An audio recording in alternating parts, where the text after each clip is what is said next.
¿Cómo están? Tengan todos ustedes buenos días. Mi nombre es Ronald Atencio. Hoy estamos en nuestro programa Atena Entrevista con un invitado muy especial.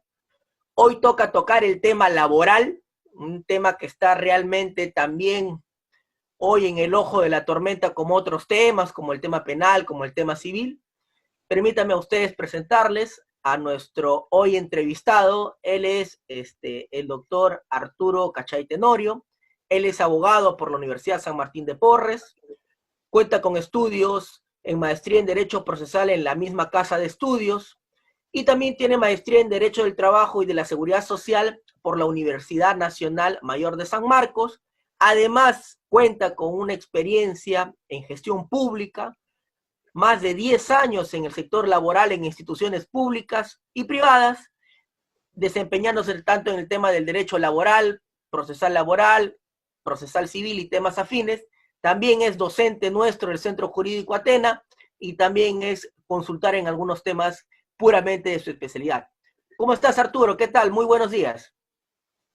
Buenos días, queridos amigos de Atena. Gustoso en servirlos y escuchar y dialogar un poco y reflexionar sobre estos temas laborales dentro del ámbito del CB19. Bien, Arturo, tú ya has dado la introducción puntual y has dicho estos temas laborales dentro de este problema del COVID-19. Estamos en un periodo de cuarentena. No podemos salir de nuestras casas. Tú estás en tu casa, yo estoy en la mía. Salvo estrictas razones necesarias podemos salir.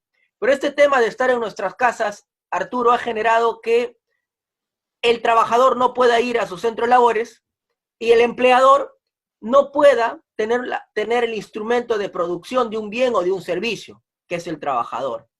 Entonces, ambos nos encontramos en una coyuntura difícil. Arturo, ¿qué consecuencias trae esto? Tanto para el trabajador como para el empleador. ¿Qué pasaría en este escenario, Arturo? Muy bien. Primero, hay tres visiones, ¿no? Es importante tener en cuenta cómo se está gestando, digamos, los esfuerzos para paliar las consecuencias a todo nivel del CB19, ¿no? Desde el tema de salud, el tema financiero y el tema de trabajo son claramente las cabezas más visibles de la lucha contra el CB19. Evidentemente que hay una pirámide, digamos, de prioridades, ¿no? La salud en primer lugar, ¿no? Y dentro de esas actividades, conexamente, se ha suspendido, digamos, los derechos, ¿no? Dentro de ellos, el libre tránsito. Por lo tanto, se ha exceptuado a cierto grupo de trabajadores, ¿no? A la regla general. O sea, ¿qué trabajadores pueden, digamos, concurrir a su centro laboral, ¿no? Los que se dedican al abastecimiento, ya sabemos, al personal de salud y, ¿por qué no?, al personal de seguridad, ¿no? O sea, quienes están controlando la gestión de salud, quienes están controlando la gestión de seguridad, ¿no?, del Estado. Ahora bien, en cuanto al abastecimiento, acapara la mayor cantidad del mercado la actividad privada, ¿no? O por medio de estas asociaciones, ¿no? Llámense mercados, supermercados, ¿no? Centro de abastos, digamos, pequeñas tiendas, ¿no?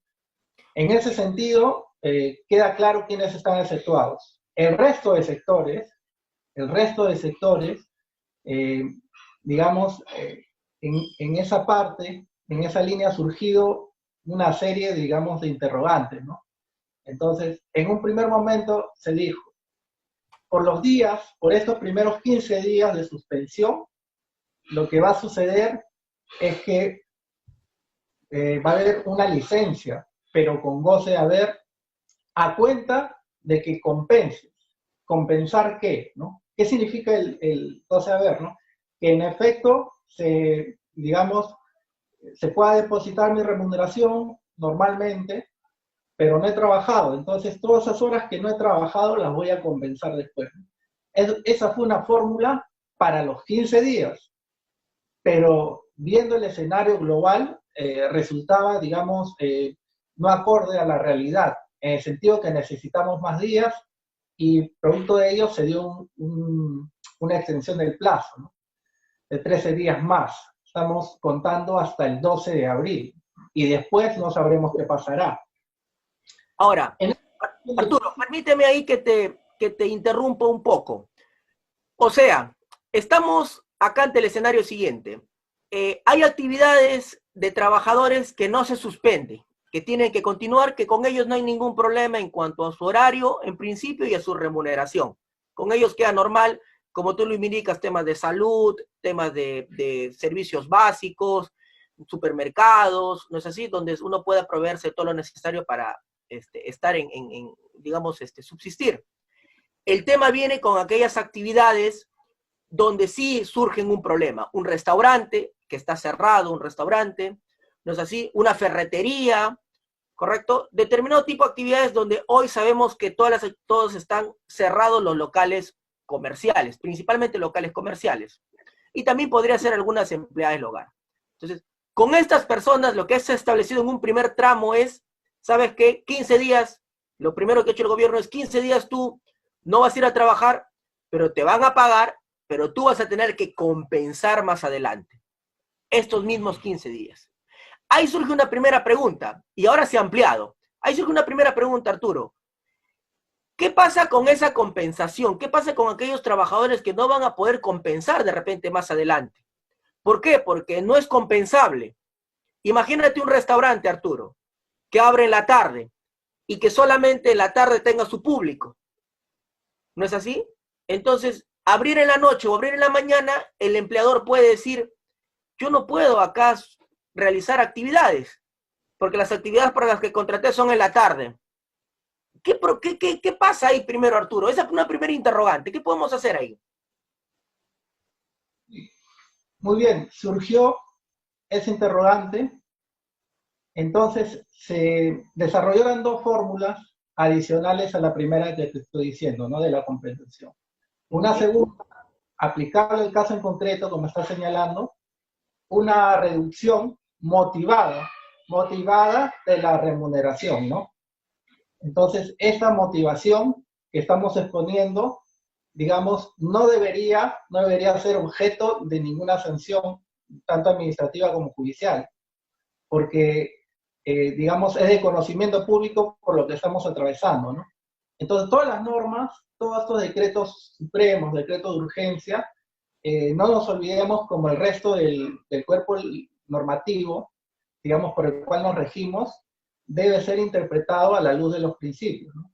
El primer principio que surge, o los primeros, son el de solidaridad, primero, ¿no?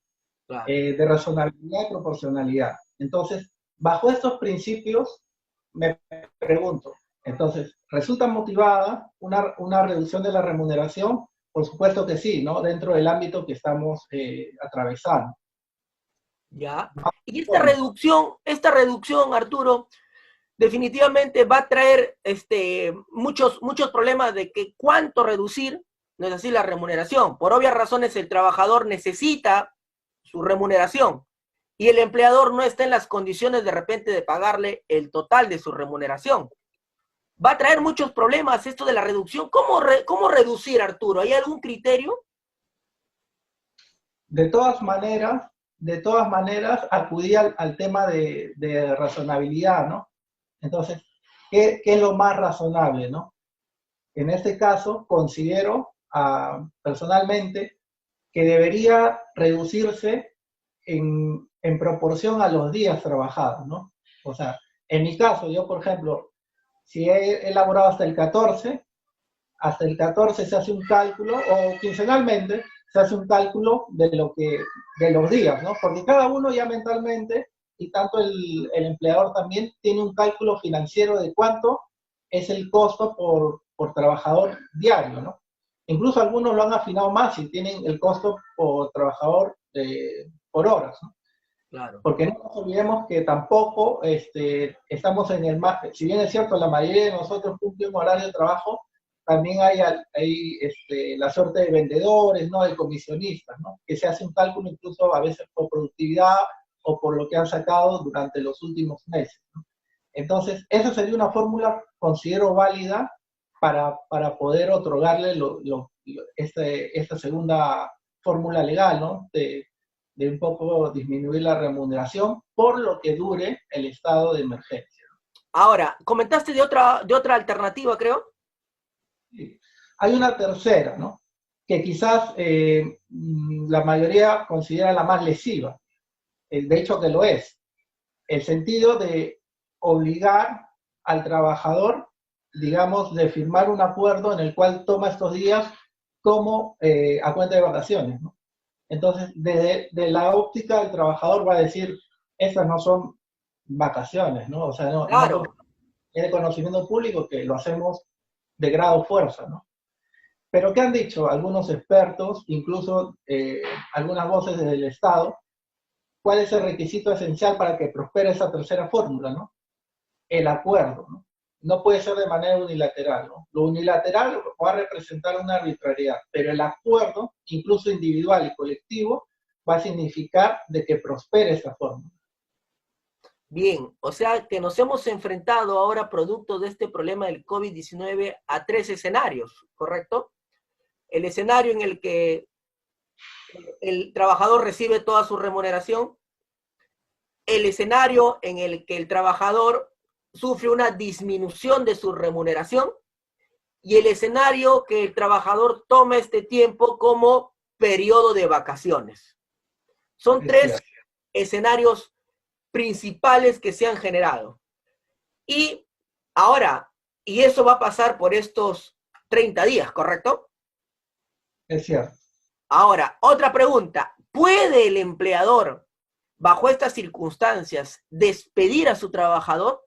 O sea, puede decirle, mira, ya no tengo de dónde pagarte, es un mes que no estoy trabajando, ¿sabes qué? No puedo contar ya con tus servicios. ¿Puede hacerse eso o eso no está permitido por la legislación laboral?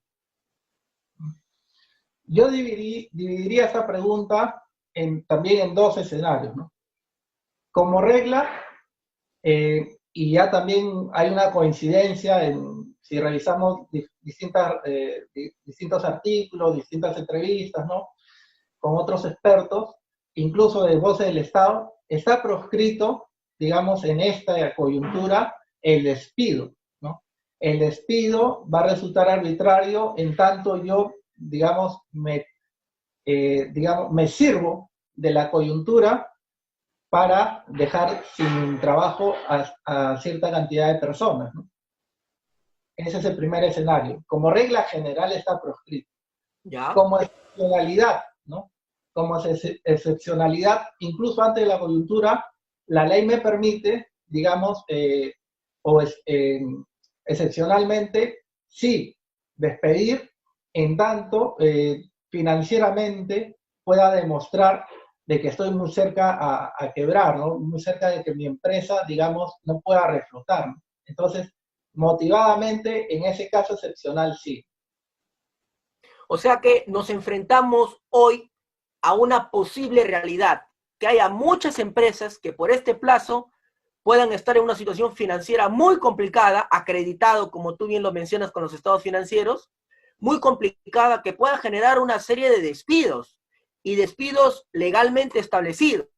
Lo que no nos permitirá la norma es que el empleador utilice esta coyuntura para despedir a personas, siempre y cuando sus estados financieros no reflejen la posibilidad de despedir, ¿correcto? Es cierto. Ahora, Arturo, quisiera llegar a otro tema. En estos momentos, hay empresas que están reduciendo a la mitad el sueldo de sus trabajadores. Hemos visto el tema del ANCE, que todo indica que está reduciendo a la mitad el sueldo de sus trabajadores. Inspecciones laborales, ¿puede hacerse en estos días de COVID-19, de cuarentena? ¿Puede ir, o el empleador puede ir a la comisaría a denunciar que no deja ser ingresado a su centro de trabajos? ¿Eso funciona normal? Ronald, siempre se pudo, pero ya desde el Ejecutivo lo han confirmado, ¿no? Siempre pudo actuarse la fiscalización laboral y ya hace un par de días se ha confirmado dentro del personal que está exceptuado de poder transitar, se ha puesto textualmente que los encargados de fiscalización podrán realizar sus actividades, ¿no? Para Ya, perfecto. verificar de que no se incurra en ninguna arbitrariedad, ¿no? Y se tendrá que analizar en el caso en concreto producto de esa fiscalización, se amerita o no una sanción administrativa y a futuro se amerita o no una acción judicial, ¿no?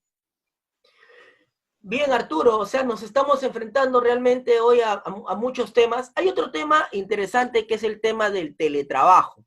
Yo quisiera dejar este tema del teletrabajo para una próxima entrevista, por favor, te pido, Arturo, es un tema que tiene que estar pendiente porque va a dar para hablar muchas cosas en el teletrabajo.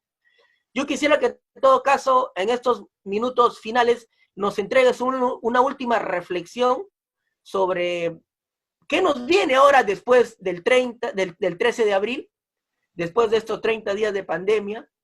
¿Qué hacer en todo caso el empleador o el trabajador en este tiempo? ¿Qué nos permites como reflexión final comentarnos, Arturo?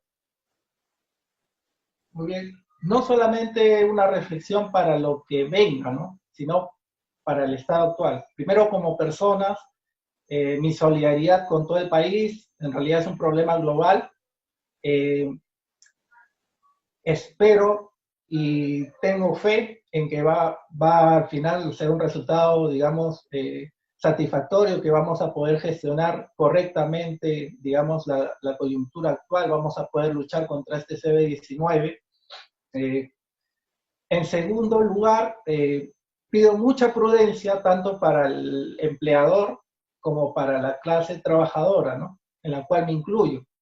En ese sentido, de parte del empleador, se espera, digamos, del sector empresarial, se espera también, como ha ocurrido con el trabajador, ¿no? Una serie de medidas que puedan paliar, digamos, la coyuntura actual. Tan es así que ya hemos visto de que mediante una disposición del Ejecutivo se va, digamos, subvencionar parte de la planilla, ¿no? Hasta un Claro. entonces se va a poder utilizar las plataformas de la SUNAT para realizar esta actividad, ¿no? Entonces, del lado del trabajador también se ha actuado una serie de medidas, ¿no? Como el retiro de la CTS hasta los 2.400 soles. Entonces, para las actividades que vengan después, ¿no? ¿Qué vamos a hacer después? ¿Cómo va a volver a la normalidad, digamos, esa relación de trabajo, esas actividades, esas funciones, ¿no? Considero que va a haber, evidentemente, muchos cambios, dentro de ellos el que has mencionado de teletrabajo, pero antes acompañaba ese teletrabajo que quizás sea en buena medida una de las herramientas, uno de los mecanismos, deben ir acompañados de otros, ¿no? La seguridad y salud en el trabajo, ¿no? Incidir, ¿no? En los instrumentos de seguridad y salud en el trabajo, tanto en el ámbito público como el privado, digamos, una serie de manuales. ¿Cómo comportarme en seguridad y salud del trabajo frente al CV-19? ¿No? Un capítulo adicional a los tantos otros que hay, ¿no? Por ejemplo, tengo que llevar mascarillas y guantes, algo que parece muy obvio, a veces algo que parece muy sustantivo, a veces, digamos, es un salto de garrocha por parte del empleador y a veces por el trabajador, ¿no? Entonces, esos puntos, ¿no? Se podrá considerar que esos puntos serán, digamos, faltas graves o no, ¿no? No cumplir con estas medidas de seguridad y salud en el trabajo del CV-19, ante el CV-19, serán consideradas graves o no. Entonces, esas son, digamos, medidas que tienen que ser afinadas en el tiempo, pero también buscamos la prudencia en el trabajador y el empleador para, por el sentido común, digamos, actuar, ¿no? El sentido común nos va a decir de que sí, evidentemente las medidas mínimas ya será el tema de los guantes, Sí, pues Arturo, nos estabas comentando tus reflexiones finales, que son muy interesantes. Nos acabas de comentar el tema de que ahora va a haber una subvención del Estado por un 35% de la planilla. Va a haber, no se va a pagar estos meses, los empleadores no van a pagar estos meses AFP, ¿correcto? Entiendo también de que se está destinando una liberalidad de los fondos de las AFPs que tienen los trabajadores. Y también en el Congreso se está debatiendo el tema si es que se llega al 25% de la liberalidad de estas aportaciones. Son temas en principio económicas para que un poquito pueda las empresas y el sector y el sector de producción y la suma de servicios, de bienes, pueda todavía mantenerse en marcha. ¿Qué otras reflexiones finales tienes, Arturo, sobre estos temas laborales que tanto hoy nos afectan prácticamente a todos los peruanos? Ojo que estamos hablando hoy del sector laboral formal. También luego en otras próximas ediciones tocaremos los temas de los trabajadores informales. Claro que sí, a las medidas que ha señalado incluso se contempla, de ser el caso, ¿no?, un segundo tramo de, digamos, disposición de las CTS por la misma cantidad.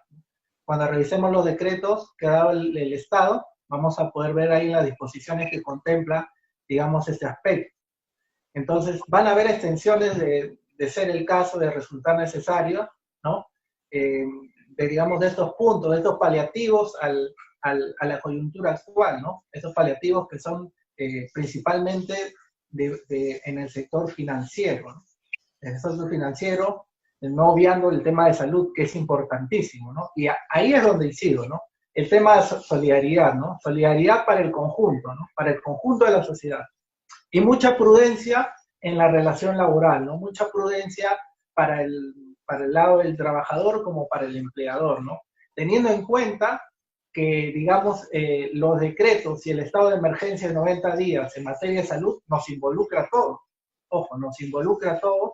Entonces, en especial, tanto en nuestros hogares como en nuestros centros de trabajo, cuando se trate de restablecer, ¿no? Entonces, mucha prudencia, ¿no? Que el sentido común también nos guíe, ¿no?